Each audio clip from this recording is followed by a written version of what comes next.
इसी बीच क्योंकि एक और ये बड़ी जानकारी है, पाकिस्तान ने फिर सीज फायर का उल्लंघन किया है। कुपवाड़ा, बारामूला, उरी, अखनूर ये वो इलाके हैं जहां पर बार बार पाकिस्तान की तरफ से फायरिंग की जा रही है। पाकिस्तान की फायरिंग का सेना मुंहतोड़ जवाब भी दे रही है, लेकिन ये बॉर्डर्स के वो इलाके, इन चौकियों पर लगातार पाकिस्तान की तरफ से गोलीबारी हो रही है।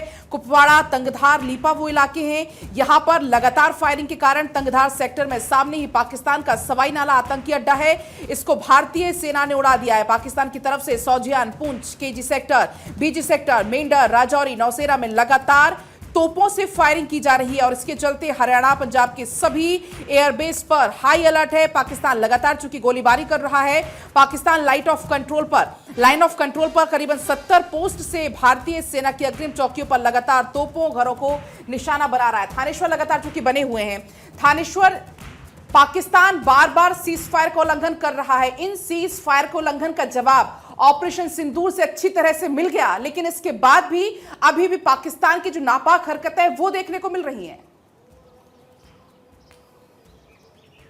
बिल्कुल ठीक कहा आपने, पाकिस्तान की नापाक हरकतें एक के बाद एक देखने को मिल रही है। कहने को है कि पाकिस्तान ने कल रात पुंछ एरिया में फायरिंग नहीं की है, लेकिन यहां के लोगों को विश्वास नहीं है। मैं चूंकि पुंछ एरिया में हूं, पुंछ एरिया के लोगों का कहना है कि पाकिस्तान ने जिस तरीके से बारिश की वजह से शायद उसने फायरिंग नहीं किया या जो बम के गोले वो नहीं फेंके, लेकिन पाकिस्तान चुप बैठने वाला नहीं है। अब वक्त आ गया है कि जो पाक अधिकृत कश्मीर है उसको भी लेकर ही रहे। जिस तरीके से 9 ठिकानों पर भारत ने हमला किया है, और भी जितने ठिकाने उन पर हमला करके आतंकवाद का जड़ से सफाया कर दिया जाए और पाक अधिकृत जो कश्मीर है उसको भारत में मिला लिया जाए, तभी पाकिस्तान को थोड़ी नसीहत मिलेगी और पाकिस्तान जो है अपने नापाक इरादों से थोड़ा बाज आएगा। क्योंकि भारत के लोग इस समय बहुत ज्यादा गुस्से में हैं। क्योंकि मैं पंजाब से होता हुआ, चंडीगढ़ से जब चले तो पंजाब से होते हुए आए, तो पंजाब का 500 किलोमीटर का एरिया जो है वो बॉर्डर से लगता हुआ है। सब लोगों से मेरी रास्ते में बात हुई तो उनका एक ही कहना था कि अब वक्त आ गया है। जिस तरीके से प्रधानमंत्री नरेंद्र मोदी ने दिल्लेरी दिखाते हुए, 56 इंच का सीना दिखाते हुए जिस तरीके से उनका तहस नहस कर दिया 9 ठिकाने, उसी को आगे बढ़ाते हुए बाकी भी तहस नहस कर देने चाहिए। और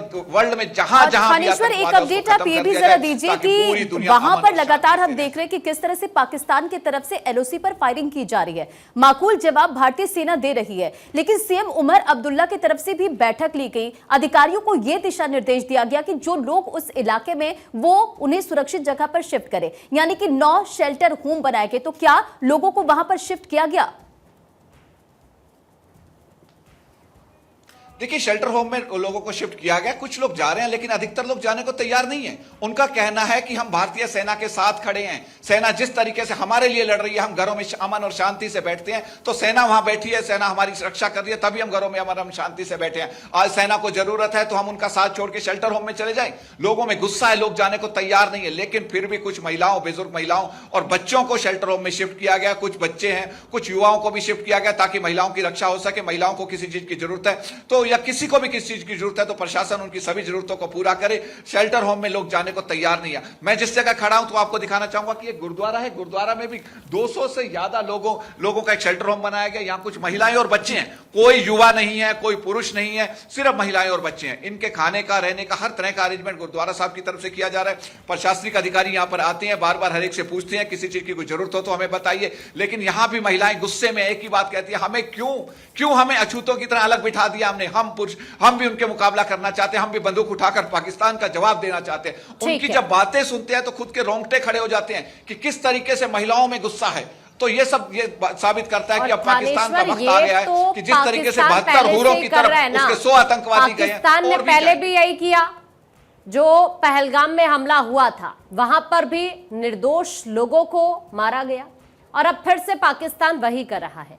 क्योंकि पाकिस्तान को यह पता है कि आपको कायरता तो दिखानी ही पड़ेगी और आप धोखा देने के लिए तो जाने जाते हैं, और इसी वजह से बार बार आप ऐसे ही वार करते हैं कि आप पीठ पीछे वार करते हैं। आप सेना से आप आमने सामने की लड़ाई लड़िए ना, अगर आपको लड़नी भी है। आप वहां पर उन लोगों को निशाना बना रहे हैं जिन्होंने कुछ किया ही नहीं है। मैं आपके पास लौट रही हूं,